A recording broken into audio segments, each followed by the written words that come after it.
તો મહત્વપૂર્ણ સમાચાર, હવે બાઇક સવાર હેલ્મેટ નહીં પહેરે તો મેમો નહીં પણ ગુલાબનું ફૂલ મળશે। ટ્રાફિક પોલીસ હેલ્મેટ નહીં પહેરનારાઓને દંડને બદલે હવે ગુલાબનું ફૂલ આપશે। લોકોમાં જાગૃતિ લાવવા ગુજરાત પોલીસ પ્રયાસ કરશે। વાહન ચાલકો નિયમોનો ભંગ કરશે તો દંડને બદલે હવે ગુલાબ આપીને સમજાવવામાં આવશે। ફરજિયાત હેલ્મેટના નિર્ણય વચ્ચે ગુજરાત પોલીસે નવી પહેલ કરી છે। અગાઉ ભાજપના જ 2 ધારાસભ્યોએ ફરજિયાત હેલ્મેટના નિર્ણયને અયોગ્ય ગણાવ્યો હતો અને હવે આ નિર્ણય છે તે બદલાયો છે। હવે બાઇક સવાર જો હેલ્મેટ નહીં પહેરે તો તેને મેમો નહીં પરંતુ ગુલાબનું ફૂલ મળશે। સંવાદદાતા મેહુલ ફોન લાઈન પર જોડાયા છે। મેહુલ, હવે જે નિયમો છે ટ્રાફિકના તે બદલાયા છે। બાઇક સવાર હેલ્મેટ નહીં પહેરે તો હવે મેમો નહીં આવે, શું અપડેટ? બિલકુલ રાજ્યભરની અંદર ખાસ રાજકોટ, સુરત સહિતના જે શહેરો છે ત્યાં આ ડ્રાઈવ ચલાવવામાં આવી રહી હતી હેલ્મેટને લઈને, અને જે ડ્રાઈવ થઈ હતી તેને લઈને સ્થાનિક ધારાસભ્યોએ રાજ્ય સરકાર સમક્ષ રજૂઆત પણ કરી હતી। ખાસ હવે પછી જે આ ડ્રાઈવ ચાલી રહી છે તેમાં પહેલા જે વાહન ચાલકો છે તેમને સીધો સમજાવવાનો પ્રયાસ થશે કે હેલ્મેટ પહેરવાના ફાયદા શું છે અને કેમ જરૂરી છે, અને આ માટે તેઓને ગુલાબનું ફૂલ જે છે તે પણ આપશે સ્થાનિક પોલીસ। આ એક ડ્રાઈવ જે છે તે ચલાવવામાં આવી રહી છે, લોકોને જાગૃત કરવાનો સીધો પ્રયાસ છે અને તેના માટે જ અત્યારે જે ડ્રાઈવ ચાલી રહી છે તેની અંદર આ તમામ જે વાહન ચાલકો જે હેલ્મેટ વગરના હશે તેમને જાગૃત કરવા માટે આ અભિયાન જે છે તે ચલાવવામાં આવશે। આ અભિયાન બાદ જે કાર્યવાહી પોલીસ જે છે તે ચોક્કસ કરશે, પરંતુ શરૂઆતના જે સમય છે, શરૂઆતનો જે તબક્કો છે તેમાં વાહન ચાલકોને સમજાવવાનો પ્રયાસ થશે અને તેના ભાગરૂપે તેમને ગુલાબનું ફૂલ પણ આપવામાં આવશે અને હેલ્મેટ પહેરવાના ફાયદા જણાવવામાં આવશે। ગુજરાત પોલીસ આ વિશેષ પહેલ જે છે તે અલગ અલગ વિસ્તારોની અંદર કરવા જઈ રહી છે। બિલકુલ મેહુલ, જાણકારી બદલ આપનો આભાર। એટલે કે હવે આ નવી પહેલ ગુજરાત પોલીસે કરી છે। હવે જો તમે હેલ્મેટ વગર ઝડપાશો તો મેમો નહીં પરંતુ જાગૃતિ લાવવાનો પ્રયાસ, તમને ગુલાબનું ફૂલ આપવામાં આવશે, તમને સમજાવવામાં આવશે। એટલે કે હવે ગુજરાત પોલીસે આ નવી પહેલ છે તે શરૂ કરી છે। પોલીસના નવતર પ્રયાસને હવે કેટલું સમર્થન મળે છે તે જોવું રહ્યું। લોકોમાં જાગૃતિ લાવવાનો વધુ એક વખત પ્રયાસ ગુજરાત પોલીસ કરી રહી છે। વાહન ચાલકો નિયમોનો ભંગ કરશે તો ગુલાબ આપીને તેમને સમજાવવાનો પ્રયત્ન કરવામાં આવશે। ફરજિયાત હેલ્મેટના નિર્ણય વચ્ચે ગુજરાત પોલીસે આ અનોખી પહેલ શરૂ કરી છે।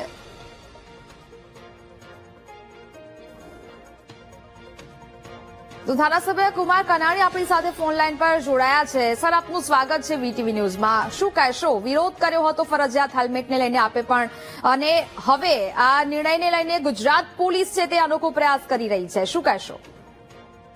શહેરોની અંદર જ્યાં ખૂબ જ ટ્રાફિક હોય છે ત્યાં ફરજિયાત હેલ્મેટ પહેરાવવું એમ અમને જે લોકોની ફરિયાદો આવી હતી કે લોકોની મુશ્કેલી હતી અને મુશ્કેલીને જે કંઈ ધ્યાનમાં રાખીને અમારી પાસે જે ફરિયાદ આવી હતી એને અમે સરકાર સુધી પહોંચાડવાનો પ્રયાસ કર્યો હતો।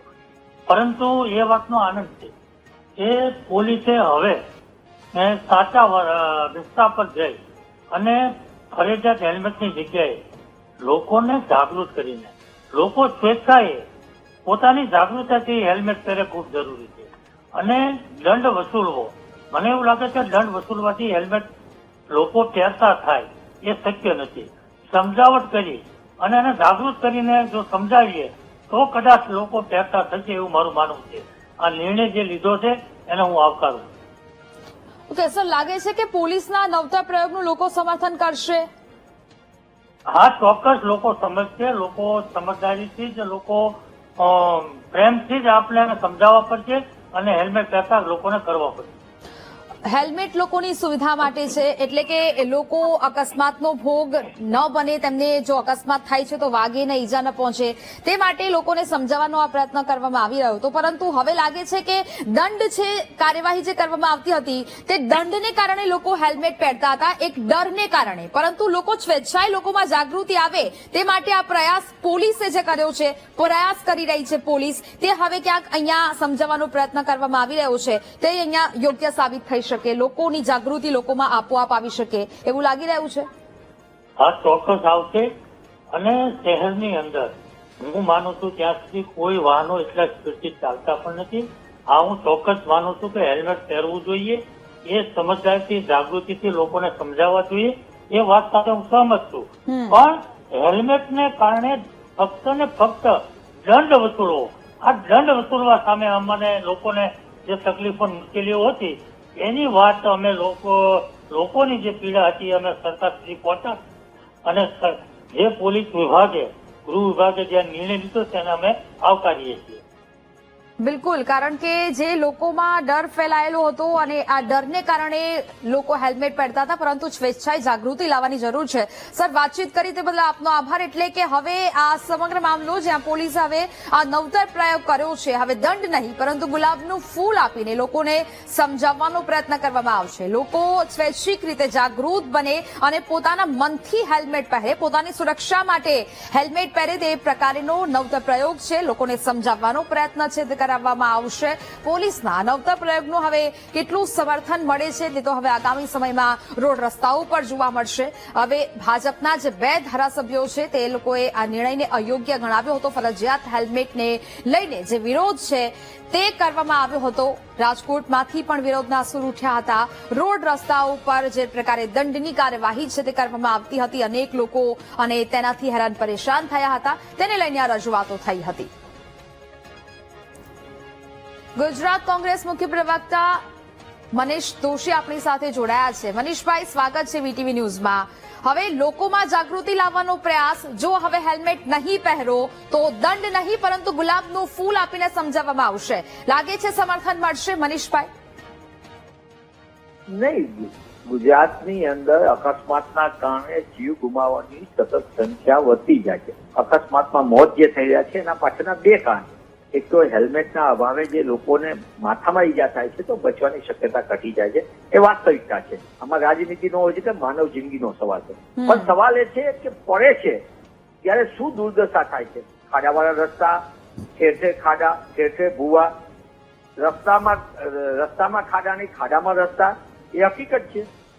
એના કારણે પ્રજામાં આક્રોશ હતો અને પ્રજાને રાજકોટના જનતામાં હોય, અમારા કોંગ્રેસના કાર્યકરો, આગેવાનો બધા અહીંયા પૂછ્યા. સુરતની અંદર બારોબાર આક્રોશ અમારી સુરત શહેર કોંગ્રેસ સમિતિ કરી રહી છે. મૂળભૂત વાત એ છે કે પાયાનું કામ જે કરવાનું, ટ્રાફિક નિયમન માટે, દંડ ઉઘરાવવા માટે કામ કરે. કેમેરામાં તમને એ ખબર પડે કે તમે હેલ્મેટ નથી પહેરી, એ ખબર પડે, પણ અહીંયાનો ખાડો કોઈ દેખાતો નથી, ત્યાં મોટા ભૂવા નથી દેખાતા, અહીંયા ટ્રાફિક બૂથ ઉપર ટ્રાફિકનો માણસ ઉભો છે કે નહીં એ નથી ખબર પડતી. કરોડો રૂપિયા દંડ ઉઘરાવવાનો, દંડનો હિસાબ મળે ને. હમણાં ગઈકાલે જ વિધાનસભામાં પર્દાફાશ થયો છે કે કરોડો રૂપિયાનો દંડ ઉઘરાવી લીધો પણ એ દંડનો કોઈ હિસાબ જ નથી.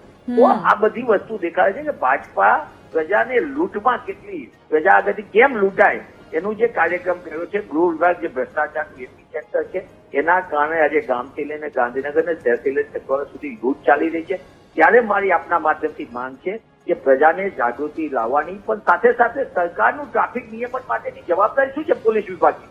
ટ્રાફિકનું પૂરેપૂરું સમય અંતરે એનું મોનિટરિંગ કરવું, એનું નિયમન કરવું, એ જવાબદારી તો રહેતી નથી. ભરતી થતી નથી અને ભરતીની જાહેરાત થાય તો લટકાવવું, ભટકાવવું અને અટકાવવું, એના સિવાય કોઈ કામ નથી કરતા.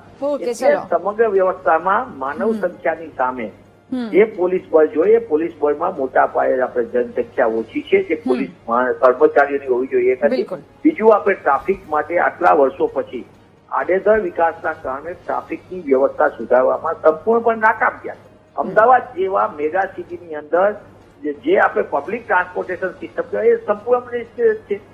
રાજકોટની અંદર પબ્લિક ટ્રાન્સપોર્ટેશન સિસ્ટમ જેવી વ્યવસ્થા જ નથી. સુરતમાં પણ એ નથી, વડોદરામાં નથી. પણ આ બધા કેમ નથી? કારણ કે ભારતીય જનતા પાર્ટીના મળતિયા લોકોને તમે કોન્ટ્રાક્ટ આપી દીધો, તમે અમદાવાદની લાલ બસને ખલાસ કરી નાખી અને પ્રાઇવેટ બસોનો ધંધો કરી નાખ્યો. BRTS માં 63% જગ્યા રોકે રસ્તાની વચ્ચોવચ અને એમાં 1% થી 3% લોકો જો પરિવહન કરતા હોય તો એ વ્યવસ્થાને બદલે અવ્યવસ્થા છે. આ બધી બાબતને ધ્યાનમાં લઈને હું આપના માધ્યમથી માંગ કરું છું અને જનતાને પણ અપીલ કરું છું ગુજરાતના નાગરિક તરીકે, કોંગ્રેસના મુખ્ય પ્રવક્તાની સાથે સાથે કે ભાઈ આપણે હેલ્મેટનું અને ટ્રાફિકના નિયમનું પાલન કરીએ, લોકોને અગવડ ન થાય એ રીતે આપણે પણ સ્વયં શિસ્ત રાખીએ. સરકાર સુધરવાની નથી, પોલીસ તંત્ર નથી સુધરવાનું. બિલકુલ, એટલે કે હવે લોકોએ સ્વેચ્છાએ જાગૃતિ લાવવાની જરૂર છે. મનીષભાઈ, વીટીવી ન્યૂઝ સાથે વાતચીત કરી તે બદલ આપનો આભાર.